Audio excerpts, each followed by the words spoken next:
isso daqui a pouco. Olha só, você citou aí sobre essa galera da rede social, que muita gente que ataca o jogador e jornalista também sofre ataque. Uhum. Como é que é a sua relação com o hater? Como é que é a sua relação com a galera que tá ali criticando? Porque imagino que aconteça. Muito. E você já se desligou disso ou ainda te afeta de alguma forma? Como é que é a sua relação com esse detalhe? Esse ano teve um episódio que eu chorei, mas eu chorei, que eu achei que eu não ia... Na verdade, quando você posta uma coisa na sua rede, você tem o seu público. Então, sei lá, eu posto uma coisa com a camisa do Atlético, as pessoas que me seguem já sabem que eu sou Atlético. Então, assim, vai ter o hater de alguma coisa? Vai. Mas como você vai crescendo em outras mídias e as pessoas começam a compartilhar, nem todas as pessoas entendem a essência de determinadas postagens que você faz. E aí, desde que eu cheguei no UOL, pô, o UOL é um canhão. Então, assim, sei lá, eu comecei apresentando um programa de futebol feminino. Futebol feminino, ele já tem hater de natureza. E quando você entra numa página que fala de futebol masculino com notícias do futebol feminino, assim, é de lavar louça pra baixo. Então, assim, esse tipo de comentário, eu e Yara já tava blindada. Eu sou uma pessoa que eu gosto do Neymar. Então, assim, se eu falar que eu gosto do Neymar, o compartilhamento vai ser assim, bombou, Yara. E eu lembro de eu falar, eu não bombei. Meu chefe falou, Yara, bombou seu post. Eu bombei o quê? O povo tá mandando eu lavar a louça. Tá falando que eu sou isso, que eu sou aquilo. Não tem nada de positivo nisso. Só que você aprende que a audiência tá na raiva. A audiência tá em você despertar isso nas pessoas, né? Então isso gera compartilhamento. Infelizmente, hoje tem muita gente que gasta mais tempo pra criticar do que pra aplaudir, né? Isso Muito que é mais. complicado na internet. Muito né? mais. Aí eu lembro quando, o Gabigol vestiu a camisa do Corinthians. Aí eu fui me posicionar. Cara, ele tem o direito de vestir a camisa do Corinthians, se ele quiser. Não que seria adequado. Talvez se eu fosse o pai, eu virar e falar... Não faça isso. Você vai vestir isso, você não precisa. Conhecendo quem é o Gabigol, você ia falar... Cara, mas que ele tem o direito? Tem. Eu tô num churrasco na minha casa, se eu quiser, eu visto a camisa de qual time eu quiser. Tô dentro da minha residência. Aí eu fui dizer que a maldade é de quem tira uma foto dessa.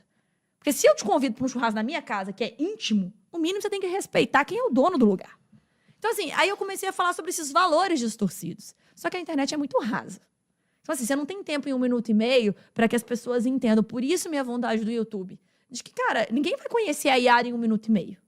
Em 1 minuto e meio, eu não vou dar uma opinião que, se você pensa o contrário, talvez eu vá te convencer plenamente. Então, isso me deu aquela coisa. E aí, eu fui massacrada. E esse dia, tipo, eu chorei.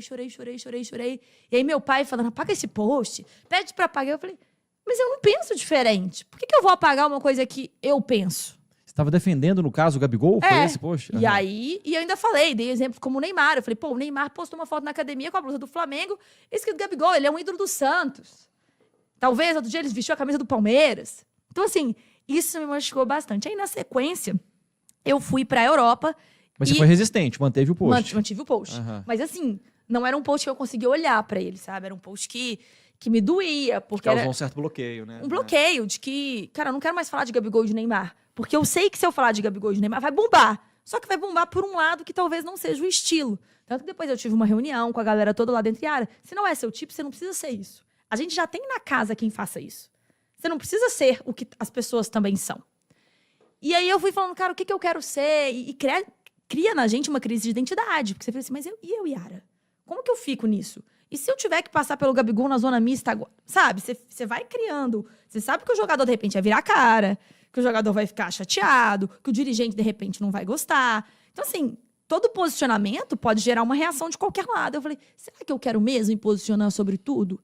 E eu tomei uma decisão de que eu não ia querer mais ser a pessoa que me posicionar sobre tudo. Então, eu tive uma conversa lá e falei, quando eu quiser muito falar sobre uma coisa, eu vou falar. E vou ter o culhão de sustentar. Agora, eu não quero toda notícia que sair, mesmo eu sendo uma colunista aqui, eu tenho que manifestar sobre isso. Porque, às vezes, assim, é uma coisa minha, mas que não vai agregar nada eu falar. Porque a audiência já tem a opinião dela sobre isso. Então, assim, tem assuntos que eu me dou ao luxo de não querer falar sobre. Sabe, igual política. Eu não falo sobre política no meu Instagram. Eu tenho meu pensamento, meu posicionamento, mas não é uma briga que eu quero comprar ali. Que eu acho que não é algo tudo bem, né? importante. Você tem o direito, Mas muitas vezes, tipo assim, você é mulher, você é empoderada, você tem que falar, não, tem coisa que eu não tô afim. E aí eu vou pra Europa e eu vou na casa do Ian Couto. E o Ian Couto, na entrevista, ele está de cabelo rosa. E eu faço uma entrevista inteira com o Ian Couto de cabelo rosa. E aí eu brinco, né? Quem que você mais admira na seleção? Ele fala, o Rafinha é muito meu brother. O que você mais zoa? Teve um problema que você teve, rolou isso, O que você mais zoa do Rafinha? Ele falou, o cabelo. Eu Eu falei, Ian, você me desculpa, né? Meu cabelo do Rafinha, você tá zoando, olha o seu rosa aqui. Aí ele, tipo, riu. Eu falei, agora pra seleção você vai tirar, né? Aí ele brinca, eu vou tirar. Lá eles falaram que é cabelo de otário, tipo, brincando. Cara, isso pra mim soou como, tipo, cara, tá tudo bem, eu tenho um respeito ali na seleção, eu vou tirar. É igual, pô, falam pra você que você tem que ir de roupa social. Você prefere o chinelo? Prefere. Mas se você tem que ir de roupa social, você vai de roupa social, sabe?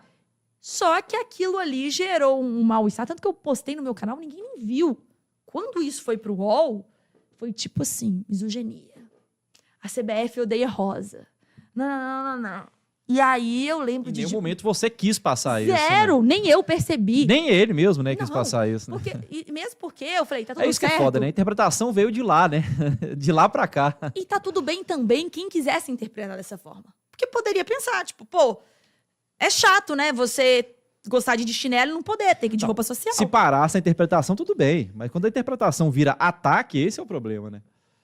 E aí foram posts, o negócio viralizou, virou capa do GE, capa do Lance, todo mundo me ligando, que eu pudesse ceder o corte daquilo ali. E aí foi tipo top trend do Twitter. Ele me manda mensagem, super chateado. E aí de manhã eu já tinha ligado pro Rodrigo Caetano avisando. Aí o Rodrigo Caetano me manda mensagem, Yara, tá tudo horrível. Aí o Rodrigo Paiva, aí Edinaldo. E eu falei, que tamanho? E aí foi quando eu cheguei, deu pensar, cara, que tamanho tem um trabalho que eu quiser fazer? Será que eu preciso realmente estar no... Eu dou conta de fazer coisas importantes. Mas qual é a coisa importante? Porque foi ótimo pro meio de comunicação, foi ótimo, mas foi péssimo pra mim como pessoa. Eu me senti péssimo, porque eu ficava assim, imagine se esse menino não é mais convocado.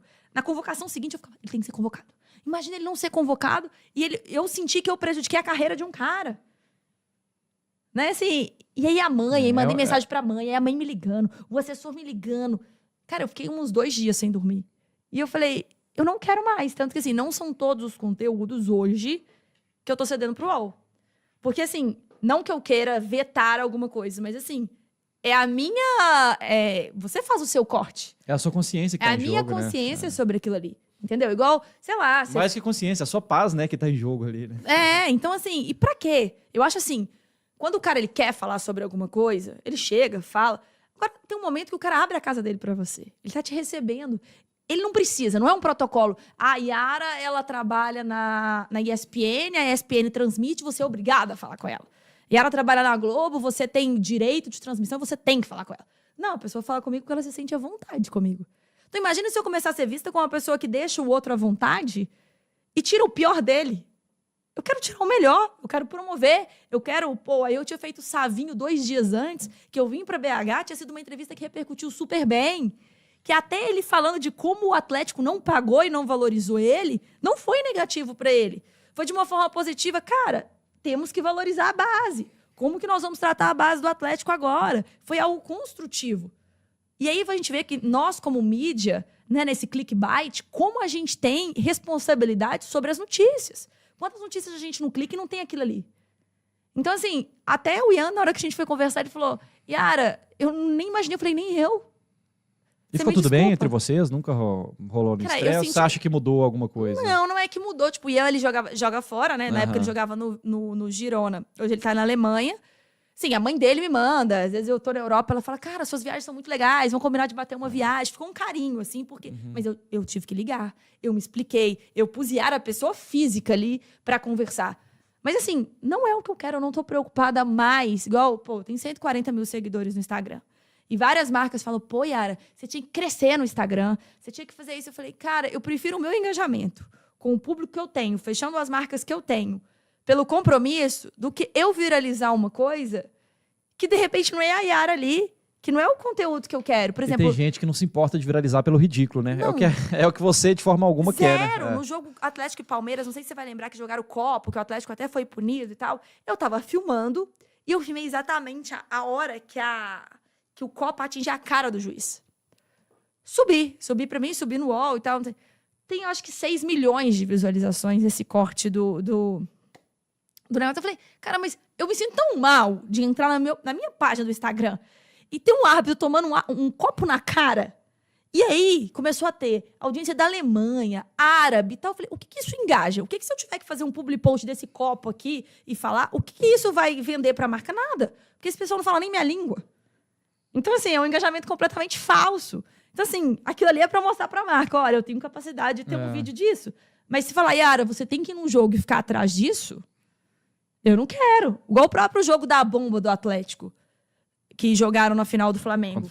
Eu fiquei completamente chateada, né? Eu fui no outro dia ver o repórter no hospital e eu tava ao ponto de não fazer matéria nenhuma. Eu falei, eu vou honrar e agora eu vou cobrir o que eu não fiz na Libertadores com o Botafogo. Eu vou cobrir toda a festa do Flamengo aqui. Porque foi ridículo o que a torcida fez. Não foi torcida organizada, foi um tanto de filhinho de papai que também contribuiu para isso. Então, assim, eu sou muito do lado humano daquilo ali, sabe? Não é um negocinho que vai me conquistar e me fazer querer aqueles views, aquele public post. Várias vezes, algumas marcas procuram e eu falo, cara, uma vez me procurou uma marca de aquelas café em cápsula. Era só você todo dia, de manhã, tomar um café em cápsula e postar. Falei, olha, se você me mandar fazer uma propaganda de café com leite... eu vou adorar fazer, porque realmente eu acordo e tomo café com leite. Mas se eu tiver que acordar e tomar essa cápsula, vai ser mentira. Então, um dia eu vou falhar com você. O negócio não vai ficar bom. Porque não vai ser real. Não vai ser natural, né? Não vai ser verdadeiro. Né? Eu acho que a gente vive um momento que é isso. Nossas redes é o que a gente quer viralizar, mas tem a gente, tem um ser humano ali. Perfeito.